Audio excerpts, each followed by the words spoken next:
മറിയത്തിനെതിരെയുള്ള ആരോപണങ്ങളും മറിയത്തിൻ്റെ വിശ്വാസ തീർത്ഥാടനവും. പരിശുദ്ധ കന്യകാമറിയത്തിൻ്റെ വിശ്വാസ തീർത്ഥാടനത്തെക്കുറിച്ചുള്ള ഈ ചർച്ചയ്ക്ക് മുൻപ് 2-3 നിരീക്ഷണങ്ങൾ പറയാൻ ആഗ്രഹിക്കുന്നു. കന്യകയുടെ ഗർഭധാരണത്തെക്കുറിച്ച്, പുതിയ മനുഷ്യവംശത്തെക്കുറിച്ചും ദൈവത്തിൻ്റെ മനുഷ്യാവതാരത്തെക്കുറിച്ചും ചർച്ച ചെയ്തപ്പോൾ നമ്മൾ ധ്യാനിച്ചതാണ്. അപ്പോൾ തന്നെ നമ്മൾ കണ്ടതാണ് എന്തുകൊണ്ടാണ് മറിയത്തിൻ്റെ പിറവിത്തിരുന്നാൾ സഭയിൽ ആഘോഷിക്കുന്നത് എന്ന്. മറിയത്തെക്കുറിച്ചുള്ള തെറ്റിദ്ധാരണകൾ ചില സമൂഹങ്ങൾ പ്രചരിപ്പിക്കുന്നതിനെ കുറിച്ചും ചില കാര്യങ്ങൾ സംസാരിക്കേണ്ടതുണ്ട് എന്ന് കരുതുന്നു. ഒന്നാമത്തെ ആരോപണം, എന്തിനാണ് കത്തോലിക്ക ദേവാലയങ്ങളില് മറിയത്തിന്റെ പടം വയ്ക്കുന്നതും മറിയത്തെ ബഹുമാനിക്കുന്നതും എന്നാണ്.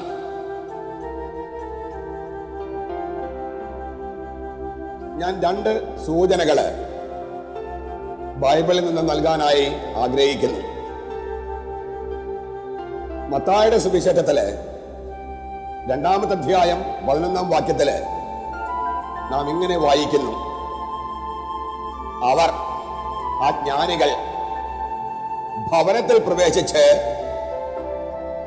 ശിശുവിനെ, യേശുവിനെ അമ്മയായ മറിയത്തോടൊപ്പം കണ്ട് ആരാധിച്ചു. ഇന്ന് യേശുവിനെ ഒരാൾ സഭയില് കണ്ടെത്തുന്നത് ശിശുവിന്റെ അമ്മയായ മറിയത്തോടൊപ്പം ആകുന്നതിൽ എന്താണ് തെറ്റ്? അന്ന് ജ്ഞാനികൾക്ക് യേശുവിനെ അമ്മയായ മറിയത്തോടൊപ്പം കാണാനും ആ മറിയത്തിന്റെ സാന്നിധ്യത്തിൽ യേശുവിനെ ആരാധിക്കാനും കഴിഞ്ഞെങ്കിൽ ഇന്ന് അങ്ങനെ വിശ്വാസികൾ ചെയ്യുന്നതിൽ എന്ത് തെറ്റാണുള്ളത്? ഇതിനെ പിന്താങ്ങുന്ന മറ്റൊരു പാഠം ലൂക്കായുടെ സുവിശേഷം 2-ാമത്തെ അധ്യായത്തിലുണ്ട്. ആട്ടിടയന്മാര് യേശുവിനെ കാണാൻ ചെന്നപ്പോൾ യേശുവിനെ കണ്ടത് അവൻ അമ്മയായ മറിയത്തോടും ജോസഫിനോടും ഒപ്പമാണ് എന്ന് ലൂക്ക എഴുതിയിട്ടുണ്ട്. 2-ാമത്തെ ന്യായം ലൂക്കായുടെ സുവിശേഷത്തിൽ തന്നെ 1-ാമത്തെ അധ്യായം 46 മുതലുള്ള വാക്യങ്ങളില് മറിയത്തിന്റെ സ്തോത്രഗീതം. ആ സ്തോത്രഗീതത്തിൽ മറിയം പറയാണ്: തലമുറകൾ തോറും എന്നെ ഭാഗ്യവതി എന്ന് വിളിക്കും.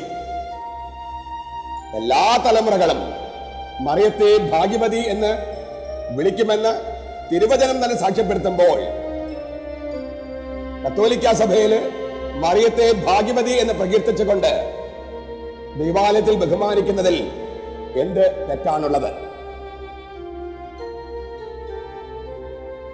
2-ാമത്തെ ഒരു ആരോപണം,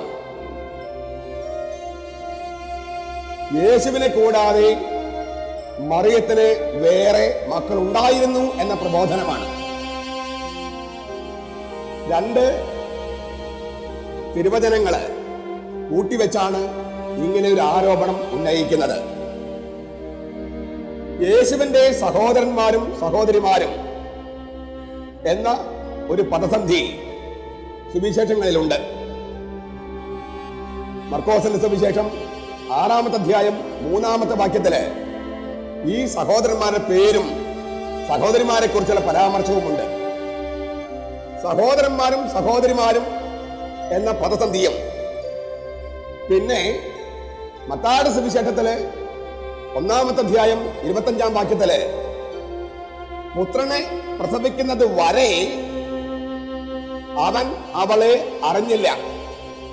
യേശുവിനെ പ്രസവിക്കുന്നത് വരെ ജോസഫ് മറിയുമായി ബന്ധപ്പെട്ടില്ല എന്ന പ്രസ്താവനയിൽ നിന്ന് അതുവരെ ബന്ധപ്പെട്ടില്ല, അതിനുശേഷം ബന്ധപ്പെട്ടു, അതിൽ മക്കളുണ്ടായി എന്ന് ആരോപണം ഉന്നയിക്കുകയാണ്. ഞാനൊന്ന് ആവർത്തിക്കട്ടെ.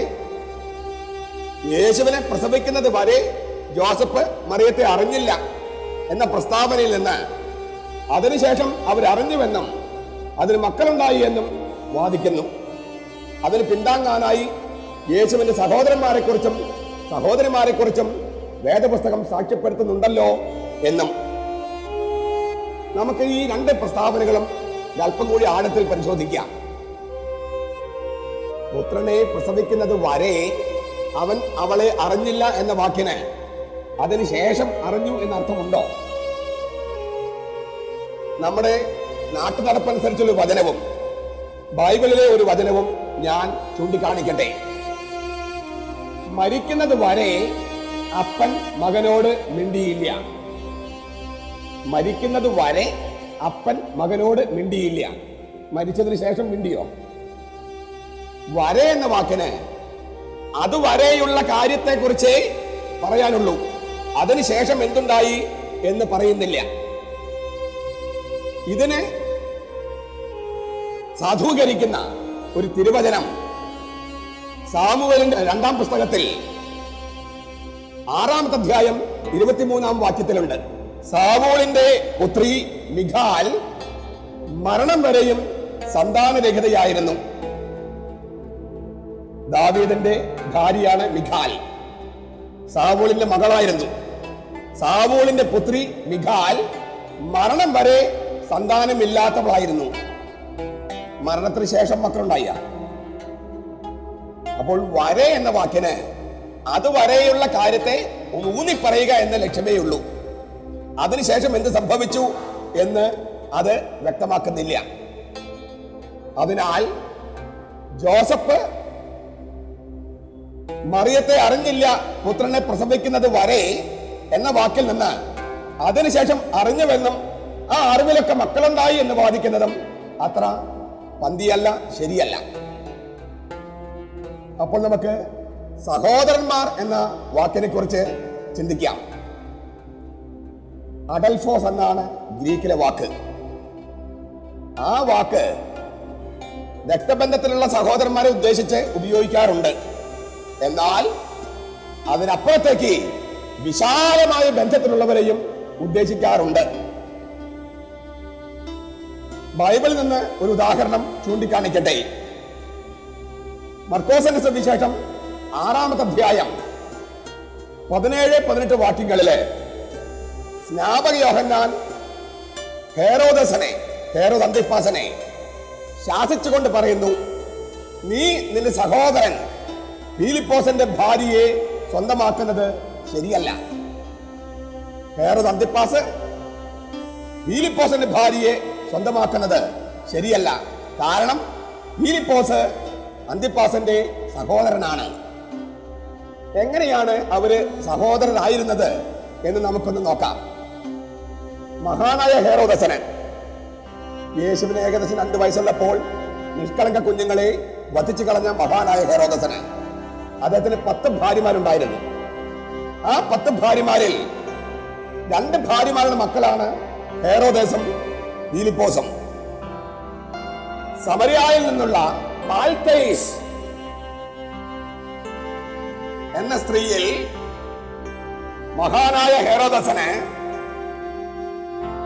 ഹെറോദ് ദ ഗ്രേറ്റ് മഹാനായ ഹെരോദസന് സമരിയാക്കാരിയായ മാൽത്തേസിൽ ജനിച്ച മകനാണ് ഹെറോദ് അന്തിപ്പാസ്.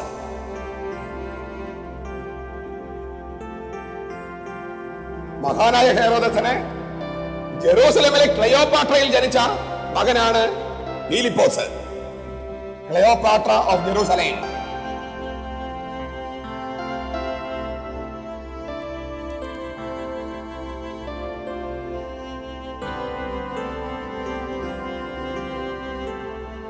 നോക്കുക, ഹെറോദ് അന്തിപ്പാസും ഹെരോദസ് ഫിലിപ്പും ഒരപ്പൻ, പക്ഷെ 2 അമ്മ. രണ്ട് സ്ത്രീകളിൽ ഒരപ്പന് ജനിച്ച മക്കളാണ്. നമ്മള് സ്റ്റെപ്പ് ബ്രദർ എന്ന് പറയില്ലേ, വൈമേത്രായ സഹോദരൻ. സ്നാപക യോഹന്നാൻ അന്തിപ്പാസിനോട് പറയുന്നത്, നിന്റെ സഹോദരൻ ഫിലിപ്പോസിന്റെ ഭാര്യയെ നീ സ്വന്തമാക്കുന്നത് ശരിയല്ല. അത് അമ്മമാര് 2 ആയിരുന്നു. അപ്പൻ ഒന്ന്. അപ്പോൾ സഹോദരൻ എന്ന വാക്ക് സ്റ്റെപ്പ് ബ്രദേഴ്സിന് ഉപയോഗിക്കാറുണ്ട്.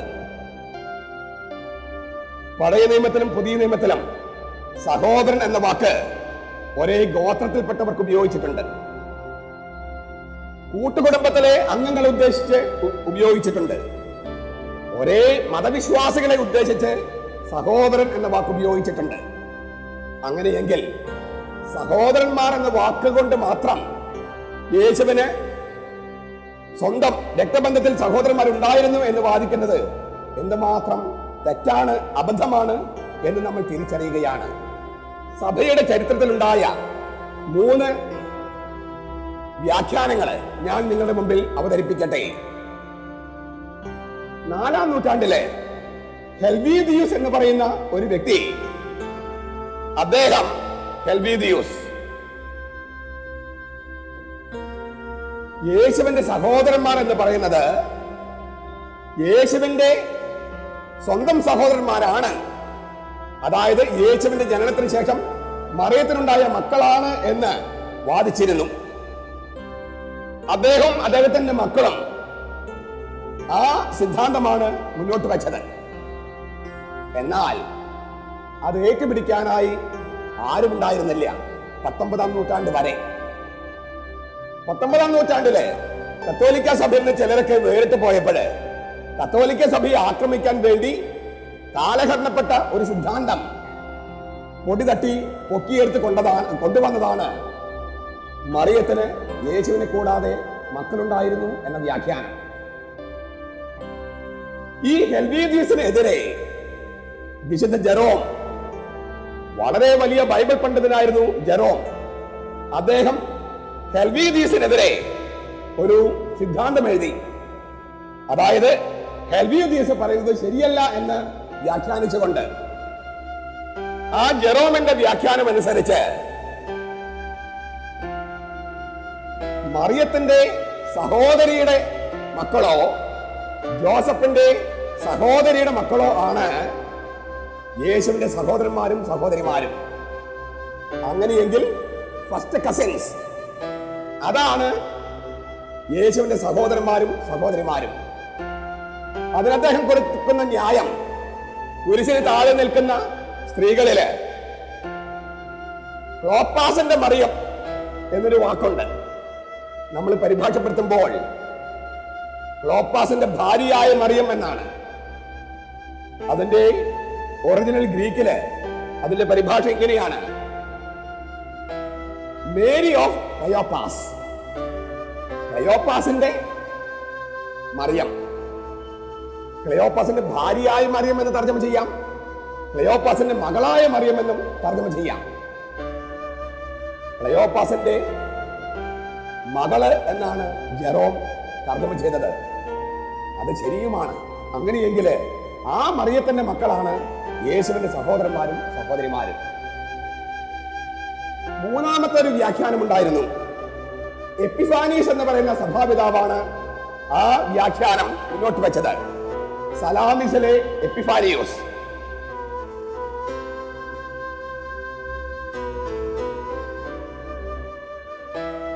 അദ്ദേഹത്തിന്റെ വ്യാഖ്യാനം അനുസരിച്ച് ജോസഫിന് ഒരു ആദ്യ ഭാര്യ ഉണ്ടായിരുന്നു. മറിയത്തെ വിവാഹം ചെയ്യുന്നതിന് മുമ്പ് ഒരു ഭാര്യ ഉണ്ടായിരുന്നു. ആ ഭാര്യയിലുണ്ടായ മക്കളാണ് യേശുവിന്റെ സഹോദരന്മാർ എന്നറിയപ്പെടുന്നവര്. ആ ഭാര്യ മരിച്ചു. അപ്പോഴാണ് മറിയത്തെ വിവാഹം ചെയ്തത്.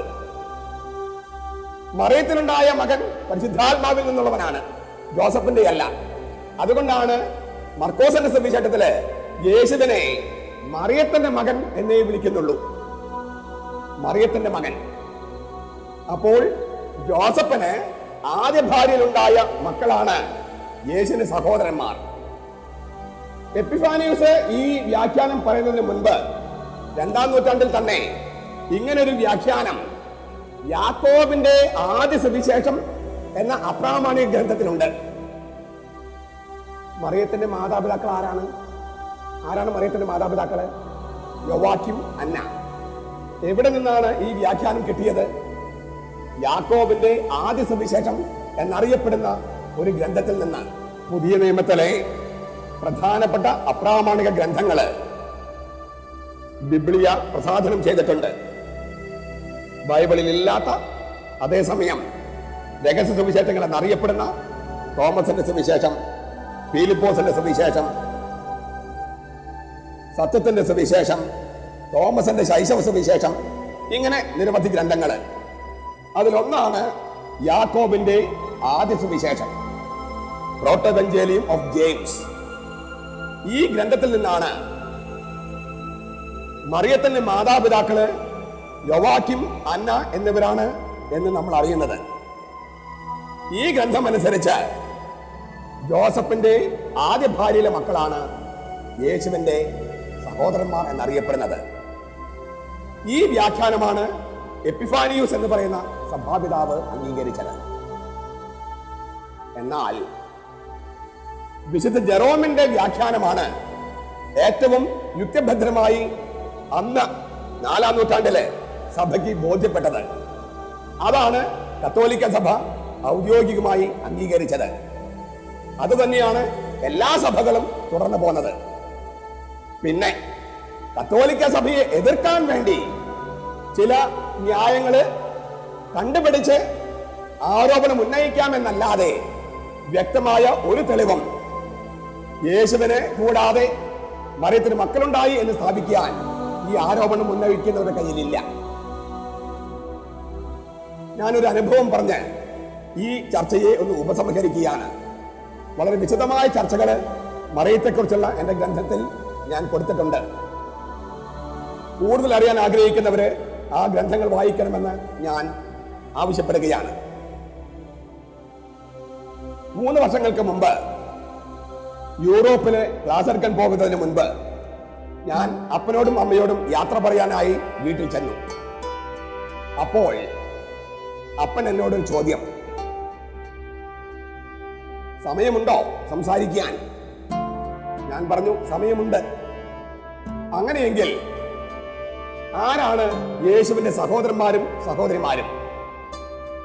ഞാനപ്പോൾ ഈ 3 വ്യാഖ്യാനങ്ങൾ, ഹെൽവിയൂദീസിന്റെ വ്യാഖ്യാനം, എപ്പിഫാനിയൂസിന്റെ വ്യാഖ്യാനം, ജെറോമിന്റെ വ്യാഖ്യാനം, ഈ 3 വ്യാഖ്യാനങ്ങൾ സഭയിൽ പണ്ടുണ്ടായിരുന്നുവെന്നും സഭ സ്വീകരിച്ചത് ജെറോമിന്റെ വ്യാഖ്യാനമാണ് എന്നും പറഞ്ഞപ്പോൾ അപ്പൻ എന്നോട് തിരിച്ചൊരു ചോദ്യം, ഖണ്ഡിതമായി ഈ സിദ്ധാന്തമാണ് ശരി എന്ന് ഈ 3 സിദ്ധാന്തങ്ങളിൽ ഏതെങ്കിലും ഒന്ന് ചൂണ്ടിക്കാണിക്കാമോ?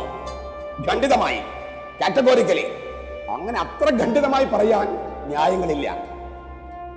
അപ്പോൾ അപ്പൻ എന്നോട് പറയാണ്, എനിക്കത് കേട്ടാ മതി. ഒരു സിദ്ധാന്തവും ഖണ്ഡിതമായി പറയാൻ കഴിയില്ലെങ്കിൽ 20 നൂറ്റാണ്ടായി കത്തോലിക്ക സഭ പഠിപ്പിക്കുന്നതാണ് ശരിയെന്ന് ബോധ്യപ്പെടാൻ എനിക്ക് ഇത്രയും കേട്ടാൽ മതി. പുരാതന കാലം മുതൽ വ്യക്തമായ തെളിവുകൾ അടിസ്ഥാനത്തില് കത്തോലിക്ക സഭ ഒരു കാര്യം പഠിപ്പിക്കുകയും എന്നാൽ സഭയിൽ നിന്ന് വേറിട്ട് പോകുന്ന ആളുകള് സഭയെ എതിർത്താലേ തങ്ങൾക്ക് നിലനിൽപ്പുള്ളൂ എന്ന് തിരിച്ചറിഞ്ഞ് എതിർക്കാൻ വേണ്ടി ചില ന്യായങ്ങൾ പൊട്ടിക്കൊണ്ടുവരികയും ചെയ്യുന്നു. അങ്ങനെ വിശ്വാസികളുടെ ഇടയിൽ ആശയക്കുഴപ്പം സൃഷ്ടിക്കുകയാണ് അവരുടെ ലക്ഷ്യം. അല്ലാതെ യേശുവിനോടോ മറിയത്തോടോ മറ്റേതെങ്കിലും മനുഷ്യ വ്യക്തിയോടോ ബഹുമാനമോ സ്നേഹമോ ഉള്ളത് കൊണ്ടല്ല അങ്ങനെ അവരെ ഉന്നയിക്കുന്നത്. തീർത്ഥം രാഷ്ട്രീയമാണ് അതിന്റെ പിന്നിലെ ലക്ഷ്യം. മറിയത്തെക്കുറിച്ചുള്ള മറ്റൊരു ചിന്തയിലേക്കും ഞാൻ ശ്രദ്ധ ക്ഷണിക്കട്ടെ. മറിയത്തിന്റെ മോക്ഷക്കരേറ്റത്തെക്കുറിച്ച്, സ്വർഗാരോപണം എന്ന സത്യത്തെക്കുറിച്ച് നമ്മൾ യേശുവിന്റെ ഉത്ഥാനത്തെ പറ്റി ചിന്തിച്ചപ്പോൾ ചിന്തിച്ചതാണ്. അതോട് ബന്ധപ്പെടുത്തി പറയുന്ന മറ്റൊരു വിശ്വാസ സത്യമാണ് മറിയത്തിന്റെ അമലോത്ഭവം. പാപരഹിതയായി മറിയം ജനിച്ചു എന്ന വിശ്വാസ സത്യം. അതിന് നൽകപ്പെടുന്ന 2 വ്യാഖ്യാനങ്ങളും അതിനുള്ള വേദഗ്രന്ഥത്തിലെ അടിത്തറയും അത്രയുമാണ് ഞാൻ സൂചിപ്പിക്കാൻ ആഗ്രഹിക്കുന്നത്. 2 തരത്തിലാണ് മറിയത്തിന്റെ അമലോത്ഭവത്തെ വ്യാഖ്യാനിക്കുന്നത്. ഒന്ന്, ആദാമിന്റെ പാപം അതൊരു അഗ്നിപർവ്വതം പോലെയായിരുന്നു. ആ അഗ്നിപർവ്വതം പൊട്ടി ലാവയൊഴുകി. ആ ലാവയിലാണ് എല്ലാ മനുഷ്യരും ജനിച്ചു വീണത്. അതിനെയാണ് ഉദ്ഭവപാപം എന്ന് വിളിക്കുന്നത്. എന്നാൽ ആ ലാവ ഒഴുകി ഒഴുകി ഒഴുകി ചരിത്രത്തിൽ മറിയം നിൽക്കുന്ന സ്ഥാനത്ത് വന്നപ്പോൾ മറിയത്തെ സ്പർശിക്കാതെ ആ ലാവ 2 കൈവഴികളായി പിരിഞ്ഞ് മുന്നോട്ടൊഴുകി. മറിയത്തെ ഉത്ഭവപാപത്തിന്റെ ലാവയിൽ നിന്നും ദൈവം അത്ഭുതകരമായി മാറ്റി നിർത്തി. കാരണം പുതിയ മനുഷ്യവംശമായ യേശു, പാപരഹിതനായ യേശു ഇങ്ങനെ കന്യകയിൽ നിന്ന് പാപരഹിതയായ സ്ത്രീയിൽ നിന്ന് ജനിക്കേണ്ടിയിരുന്നു. അതിന് ദൈവം വളരെ അത്ഭുതകരമായി മറിയത്തെ പാപത്തിൽ നിന്നും മാറ്റി നിർത്തി. ഇതാണ് ഒരു വ്യാഖ്യാനം. മറ്റൊരു വ്യാഖ്യാനം പൗരസ്ത്യ ഓർത്തഡോക്സ് സഭകള് മുന്നോട്ട് വെക്കുന്നതാണ്. ഓർക്കുക, 1653 വരെ അവരെല്ലാവരും കത്തോലിക്കരായിരുന്നു. അതിനാൽ ആ വ്യാഖ്യാനം തീർത്തും തെറ്റല്ല. എങ്ങനെയാണ് അവര് മറിയത്തിന്റെ അമലോത്ഭവത്തെ മനസ്സിലാക്കുന്നത്? നമുക്കൊരു ചോദ്യം ഉന്നയിക്കാം. എപ്പോഴാണ് നമുക്ക് നന്മതിന്മകളെ കുറിച്ചുള്ള ധർമ്മചിന്ത, ധാർമ്മിക ചിന്ത നമുക്ക് കൈവരുന്നത്? ഒരു കാര്യം തെറ്റാണ്, ശരിയാണ് എന്ന് നമുക്ക് എപ്പോഴാണ് തിരിച്ചറിവുണ്ടാകുന്നത്? സാധാരണ പറയുന്ന പ്രായം 7 വയസ്സ്. 7 വയസ്സാണ് നന്മയും തിന്മയും തിരിച്ചറിയാനുള്ള പ്രായമായി സാധാരണഗതിയിൽ കാണുക. അപ്പോൾ നമുക്ക് ഇങ്ങനെ ഒന്ന് അവതരിപ്പിക്കാം. നോക്കുക, ജനിച്ച് 7 വയസ്സ് വരെ നമുക്ക് പാപവും നന്മയൊന്നും തിരിച്ചറിയില്ല. 7 വയസ്സിലാണ് നന്മയേത് തിന്മയേത് തിരിച്ചറിയുന്നത്. അപ്പോൾ നമുക്ക് ഇങ്ങനെ പറയാം, 7 വയസ്സിന് മുമ്പ് പാപം ചെയ്യാൻ നമുക്ക് കഴിയില്ല. ഞാൻ ആവർത്തിക്കട്ടെ, 7 വയസ്സിന് മുമ്പ് നമുക്ക് പാപം ചെയ്യാൻ കഴിയില്ല. We cannot commit sin. 7 വയസ്സിന് ശേഷം മരണം വരെ നാം പാപം ചെയ്തില്ല എന്ന് കരുതുക. ഇവിടെ പാപം ചെയ്യാൻ കഴിവില്ല. 7 വയസ്സിന് ശേഷം പാപം ചെയ്തില്ല. അങ്ങനെയെങ്കിൽ ജനനം മുതലേ പാപരഹിത എന്ന് വിളിക്കാൻ പറ്റില്ലേ? ഇങ്ങനെയാണ് മറിയത്തിന്റെ കാര്യത്തിൽ സംഭവിച്ചതെന്നാണ് ഓർത്തഡോക്സ് സഭകള് വ്യാഖ്യാനിക്കുന്നത്. 7 വയസ്സ് വരെ പാപം ചെയ്യാൻ കഴിവില്ലാത്ത പോലെ നമ്മളെല്ലാവരും പോലെ മറിയം 7 വയസ്സിന് ശേഷം, അതായത് തിരിച്ചറിവ് വന്നതിന് ശേഷം മറിയം ഒരു പാപവും ചെയ്തില്ല. അതിനാൽ അവളെ ഉത്ഭവം മുതലേ പാപരഹിത എന്ന് വിളിക്കുന്നു. നമ്മുടെ കാര്യത്തിൽ മറിച്ച് 7 വയസ്സ് വരെ പാപം ചെയ്യാൻ കഴിവില്ല. പാപം ചെയ്യാൻ കഴിവുള്ള സമയം മുതലേ നമ്മൾ പാപം ചെയ്തുകൊണ്ടേയിരുന്നു. അപ്പോൾ നമ്മുടെ കാര്യത്തിൽ ഉത്ഭവം മുതലേ പാപമുള്ളവരായി. ഈ വ്യാഖ്യാനവും തീർത്തും തെറ്റല്ല. എങ്കിലും കത്തോലിക്ക സഭ പറഞ്ഞ വ്യാഖ്യാനത്തിന് എന്തെങ്കിലും അടിസ്ഥാനമുണ്ടോ? അതായത് ദൈവം അത്ഭുതകരമായി മറിയത്തെ പാപത്തിൽ നിന്നും മാറ്റി നിർത്തി പാപരഹിതയായി അവൾക്ക് ജന്മം കൊടുത്തു. ആ വ്യാഖ്യാനത്തിന് ബൈബിളിൽ അടിസ്ഥാനമുണ്ടോ? ഉണ്ട് എന്നാണ് ലൂക്കായുടെ സുവിശേഷം പഠിക്കുന്ന ഏതൊരു വ്യക്തിയും മനസ്സിലാക്കുക. ഗബ്രിയേൽ മാലാഖ മറിയത്തോട് പറഞ്ഞ വാക്ക് കയറേ കെക്കരിത്തോമനെ എന്നാണ്. നമ്മളതിനെ തർജ്ജമപ്പെടുത്തുന്നത് എങ്ങനെയാ? സ്വസ്തി നന്മ നിറഞ്ഞ മറിയമേ എന്നാണ്. നന്മ നിറഞ്ഞ മറിയം. വാസ്തവത്തിൽ ആ പരിഭാഷ വരുന്നത് വിശുദ്ധ ജെറോമിന്റെ പരിഭാഷയിൽ നിന്നാണ്. കെക്കരിത്തോമനെ എന്ന വാക്ക് തുടർച്ചയെ സൂചിപ്പിക്കുന്ന ഒരു വാക്കാണ്. അതായത് ദൈവത്തിന്റെ കൃപ, ദൈവത്തിന്റെ നന്മ ഒരു വ്യക്തിയെ ഉന്നം വെച്ച് പണ്ടേ തുടങ്ങി തുറന്നുകൊണ്ടേയിരിക്കുകയാണ്. അങ്ങനെയാണ് ആ വാക്കിനർത്ഥം. കാരണം പാർട്ടിസിപ്പിൾ എന്ന് പറയുന്ന ഒരു ഫോമാണ് അവിടെ ക്രിയയ്ക്ക് ഉപയോഗിച്ചിരിക്കുന്നത്. പണ്ടേ തുടങ്ങി ഇപ്പോഴും തുടർന്നുകൊണ്ടിരിക്കുക. ദൈവത്തിന്റെ കൃപയുടെ, ദൈവത്തിന്റെ നന്മയുടെ ഫോക്കസ് ശ്രദ്ധ കേന്ദ്രീകരിച്ചത് ഒരു വ്യക്തിയിലാണ്. പണ്ട് മുതലേ തുടങ്ങി ഇപ്പോഴും തുടരുന്നു. അങ്ങനെ ഒരു ഗ്രീക്ക് വാക്ക് എങ്ങനെ പരിഭാഷപ്പെടുത്തും എന്ന് ജെറോം വളരെ ആഴത്തിൽ ചിന്തിച്ചു. എന്നിട്ട് അദ്ദേഹം ലത്തീനിൽ കണ്ടെത്തിയ ഒരു വാക്കാണ് ഗ്രാസിയ പ്ലേന, നന്മ നിറഞ്ഞ മറിയമേ. ആ വാക്ക് പോലും ഈ ഗ്രീക്ക് വാക്കിന്റെ അർത്ഥത്തെ പൂർണ്ണമായി ഉൾക്കൊള്ളുന്നില്ല എന്നാണ് ഞാൻ പറയാ. അതായത് പണ്ട് മുതലേ ദൈവത്തിന്റെ കൃപ ഒരാളെ ലക്ഷ്യം വെച്ചിരുന്നു, ഉന്നം വെച്ചിരുന്നു, അതിപ്പോഴും തുടരുന്നു. ആ വ്യക്തിയാകട്ടെ മറിയമാണ്.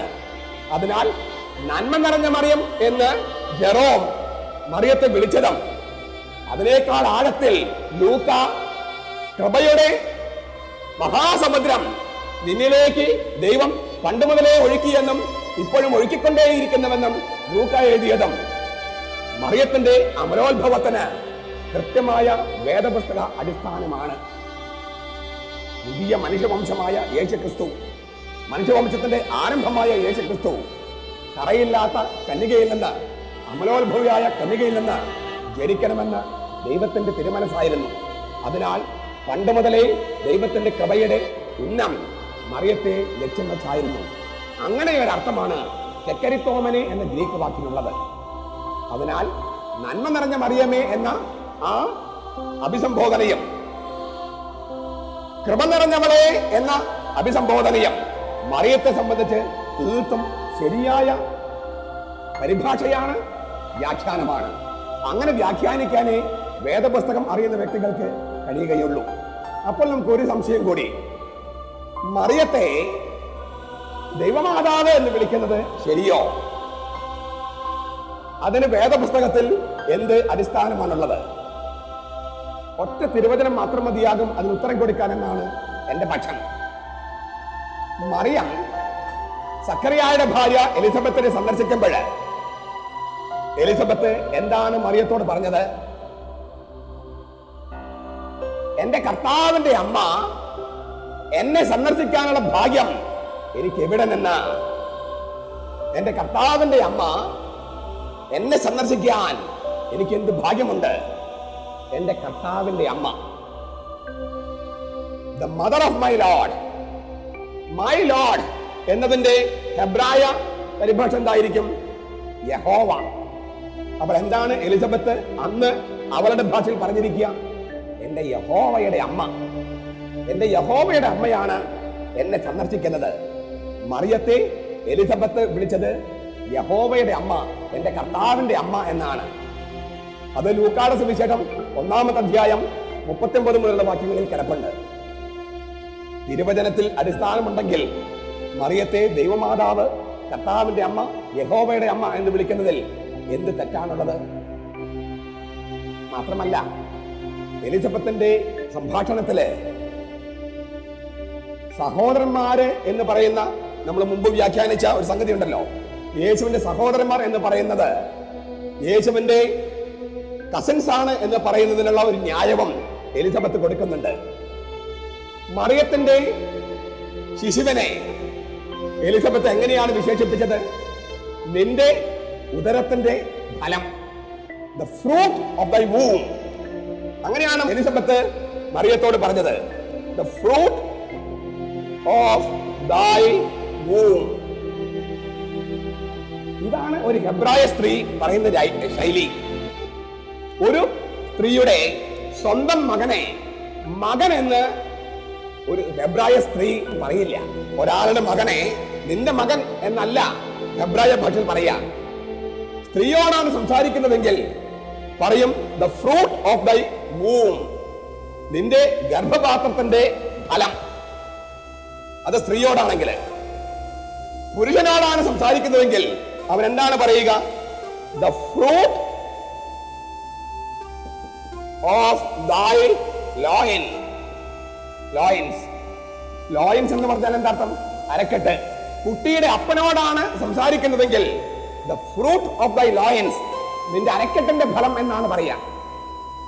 അമ്മയോടാണ് പറയുന്നതെങ്കിൽ the fruit of thy womb, നിന്റെ ഉദരത്തിന്റെ ഫലം എന്നാണ് പറയാ. സ്വന്തം മകനോ സ്വന്തം മകനോ മകളോ ആണെങ്കിൽ. ഇനി ആ മകനെ കുറിച്ചോ മകളെ കുറിച്ചോ മറ്റൊരാളോട് പറയുകയാണെങ്കിൽ അവര് പറയാ the fruit of her womb എന്നാണ് പറയാ.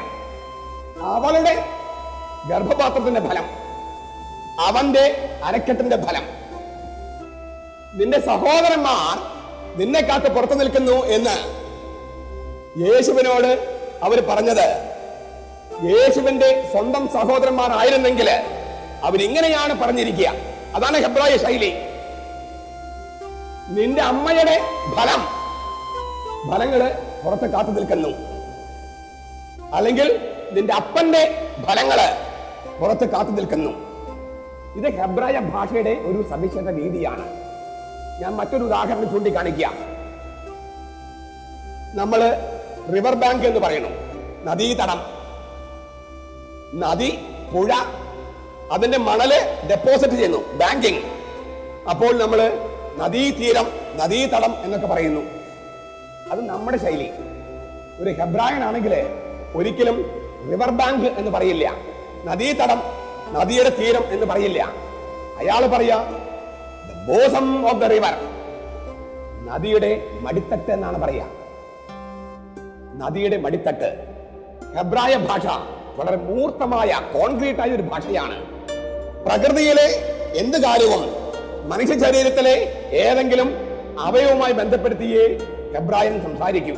ഞാൻ നേരത്തെ പറഞ്ഞ നിന്റെ സഹോദരന്മാർ എന്ന വാക്ക് യേശുവിന്റെ സ്വന്തം സഹോദരന്മാരെ അല്ല ഉദ്ദേശിച്ചിരിക്കുന്നതെന്ന് എലിസബത്തിന്റെ വ്യാഖ്യാനത്തിൽ നിന്നും വളരെ വ്യക്തമാണ്. എലിസബത്ത് നിന്റെ മകൻ എന്നല്ല പറഞ്ഞത്, നിന്റെ ഉദരത്തിന്റെ ഫലം. ജോസഫിനോട് അവർ പറയുമായിരിക്കുക നിന്റെ അരക്കെട്ടിന്റെ ഫലം എന്നാണ്. യേശുവിന്റെ സ്വന്തം സഹോദരന്മാരായിരുന്നെങ്കിൽ നിന്റെ അമ്മയുടെ ഉദരത്തിന്റെ ഫലം, നിന്റെ അപ്പന്റെ അരക്കെട്ടിന്റെ ഫലം എന്നേ ഹെബ്രായ ഭാഷയിൽ പറയുമായിരുന്നുള്ളൂ. സഹോദരന്മാർ എന്ന് ഉപയോഗിച്ചപ്പോൾ അതിനർത്ഥം വിശാലമായ അർത്ഥമാണ്. അതായത് ഒരേ ഗോത്രത്തിലെയോ ഒരേ മതത്തിലെയോ അല്ലെങ്കിൽ ഒരു ഗ്രാമത്തിലെയോ ജനം, അല്ലെങ്കിൽ കസിൻസ് ആയ ബന്ധുക്കൾ എന്നേ ആ വാക്കിന് അർത്ഥമുള്ളൂ. ഞാൻ നമ്മുടെ ചർച്ചയുടെ ആരംഭത്തിലേക്ക് വീണ്ടും പോകട്ടെ. എലിസബത്ത് മറിയത്തെ എന്റെ കർത്താവിന്റെ അമ്മ എന്ന് വിളിച്ചെങ്കിൽ നമുക്ക് മറിയത്തെ ദൈവമാതാവ് എന്ന് വിളിക്കുന്നതിൽ എന്ത് അപാകതയാണുള്ളത്?